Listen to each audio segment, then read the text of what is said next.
ኢትዮጵያ ከቴክኖሎጂው ዘርፍ የሚገኘውን ዘርፈ ብዙ ትሩፋት ለመጠቀም ከዛሬ 40 ዓመታት በፊት ወይም በ1977 ዓመተ ምህረት የኢትዮጵያ ሳይንስና ቴክኖሎጂ ኮሚሽን አቋቁማ ወደ ስራ ከገባች ሰነባብታለች።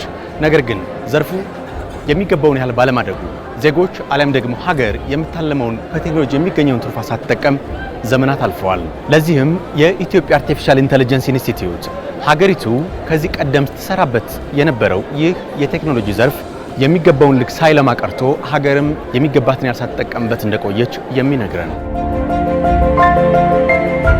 አሁን ካለንበት ወደ ኋላ መለስ ብለን ብናየው ህዝቡ ከሚፈልገው ሀገር ከሚያስፈልጋት አንፃር በዛ ልክ ተሰርቷል ብሎ መናገር ያስቸግራል። ለምን ቴክኖሎጂ በተለያየ ዘርፍ ላይ ተግባራዊ ብናደርገው የዜጎቻችንን ህይወት ችግሮቻቸውን ከማቅለል የሀገርን ምርትና ምርታማነት ከማሳደግ አንፃር ከፍተኛ ሚና ስላለው ማለት ነው።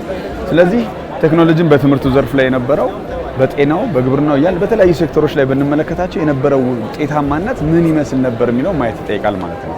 ስለ ትምህርት ጥራት እናወራለን፣ ስለ ሕክምና አገልግሎት ውጤታማነት እናያለን፣ የፋይናንስ ዘርፉ እንዴት ነው ተግባራዊ የሚሆነው፣ ኮንስትራክሽናችን እያልን እናያለን። ስለዚህ በዛ ዘርፍ ላይ ሀገራችን መድረስ ካለባት ዜጎች ማግኘት ካለባቸው ጥቅምና አገልግሎት አንፃር አስተማማኝ አልነበረ። ችግሮቻችን መፍቻ እንዲሆኑ ልማቶቻችን ደግሞ ማፍጠኛ እንዲሆኑ፣ ሁለተኛ ሶስተኛ ደግሞ እንደ ሀገር እንደ ተቋም እንደ ምርት ተወዳዳሪ መሆን እንድንችል ለማድረግ በፊት በተለይ ከ2010 እና ከዛ በፊት የነበረው ነባራዊ ሁኔታ ስንመለከት ለዚህ ዘርፍ ምቹ ኢንቫይሮንመንት ምቹ ከባቢ ስራውን ለመስራት የሚያስችል በቂ የሆነ ስነ ምህዳር አልነበረም። ይሁን እንጂ ታሪክ በሚመስል ሁኔታ በልዩ ታሪክ ጥፋት የኢትዮጵያ ቴክኖሎጂ ኢንዱስትሪ ጥንት የነበረው መልክ ተቀይሯል። ለምን ከተባለ ደግሞ መንግስት ለዘርፉ የሰጠው ትኩረት በርካታ ዜጎች በ5 ሚሊዮን ኮደር ሰልጥነው ብቁ የቴክኖሎጂ ባለሙያዎች እንዲሆኑ በማድረግ እንዲሁም ደግሞ ሀገር የሰጠችውን ትኩረት ተግባራዊ በማድረግ አሁን ከራሱ አልፎ ለአፍሪካ ብሎም ደግሞ ለዓለም አርአያ መሆን የሚችል የቴክኖሎጂ ኢንዱስትሪን በመገንባት ላይ ትገኛለች። ቴክኖሎጂን መጠቀም የቴክኖሎጂ አስፈላጊነት፣ ጉልበት፣ ችግር የመፍታት አቅም ልዩ ትኩረት ያገኘበት ቦታ ላይ ነው ያለው። ለዛም ነው እንግዲህ እንደዚህ በምታየው መልኩ ስለ ቴክኖሎጂ ዓለም አቀፍ በሆነ ደረጃ ላይ የኢትዮጵያን በሚመጥን ለቴክኖሎጂ ደግሞ መሰጠት ያለበትን ትኩረት ተሰጥቶ አንድ የዘርፉ አንቀሳቃሾች ምሁራን እዚህ ቴክኖሎጂ ላይ መዋዕለ ንዋያቸውን ማፍሰስ ለሚፈልጉ ሰዎች ኢንቨስት ለሚያደርጉ በተጨማሪ ደግሞ የልምድ ልውውጥ ማድረግ የሚችሉበትን ኮኔክት ማድረግ የሚችሉበትን ደግሞ እድል እያገኘ ነው የሚገኝ። Ethiopia is one of the good examples in Africa. ኢትዮጵያ ለአፍሪካ ዋነኛ ጥሩ ምሳሌ ነች። በፍጥነት እያደገች ነው። ለዚህ ማሳያ ደግሞ በፍጥነት ቴክኖሎጂን እየተላመደች መምጣቷ ነው። ይህ እንዲሆን ብሔራዊ አጀንዳ አድርጋ ላለፉት ዓመታት ሰርታበታለች። መደበኛ ቋንቋዎች እንኳን በቶሎ እንደ ሰው ሰራሽ አስተውሎት ያሉ የዲጂታሉን ዓለም ሲቀላቀሉና ለዜጎች ግልጋሎት መስጠት ሲጀምሩ እያየን ነው። ይህ ደግሞ የሀገሪቱ መንግስት ለዜጎች የሰጠው ሁሉን አካታች አገልግሎት ድልና ከመሰረቱ ጀምሮ የሰው ሰራሽ አስተውሎት ላይ የሰራው ድንቅ ስራ ነው። መንግስት የወሰዳቸው የኮሚትመንት ወደ ቁርጠኝነት ውጤቱን ማምጣት እንዲቻል አድርጓል።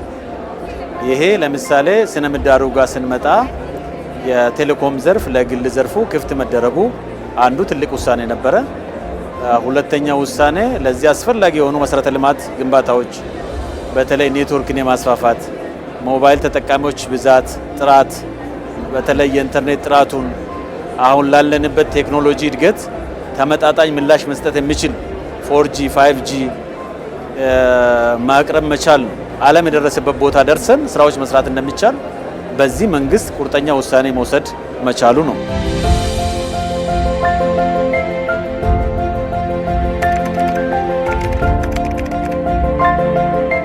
Ethiopia is one of the countries, like as I said, that is a good example because like ኢትዮጵያ አሁንም ለሌሎች ሀገራት ጥሩ ምሳሌ ናት። ያልዳበረ ሀገር ውስጥ ኢንዱስትሪ ላላት እንደ አፍሪካ ያለ አህጉር የሰው ሰራሽ አስተውሎ ከፍ ባለ ደረጃ መተግበርና መጠቀም አስፈላጊ ነው። ለምን መሰለ? እንዲህ ላለው ነገር ቦታ ልንሰጥ ይገባል ማለቴ ነው። ለአህጉሪቱ የፈጠራ ሀሳቦች ለማንሸራሸር፣ ለማሳደግ፣ ምጣኔያችንን ሀብታችንን ለማመዛዘን እንዲሁም ያደገ ኢንዱስትሪ ባለቤት ለመሆን እናም ይሄ የኢትዮጵያ የቴክኖሎጂ አቅምና ተሞክሮ ለአፍሪካ ሀገራት መንገድ የሚፈጥርና እርስ በርስ ልምምድ እንዲጋሩ እንዲማሩ የሚያደርግ ነው። በፕላትፎርም ኦንላይን የሚሰሩ ስራዎች አሉ። የኢትዮጵያ ገበሬ፣ የኢትዮጵያ አርሶ አደር፣ የኢትዮጵያ ጥቃቅንና አነስተኛ ነጋዴዎች ደግሞ ፕላትፎርሙ ላይ ወጥተው ምርታቸውን በአገር ብቻ ሳይሆን ለውጭ ገበያ መሸጥ የሚችሉ አቅም እንዲኖራቸው ማድረግ ነው። ምርታማነት ጨምሯል። ጥራት እያደገ ይገኛል። ጥራቱን የሚቆጣጠር ተቋማት እየበዙ ይገኛል። ምቹ ሁኔታ ተፈጥሯል።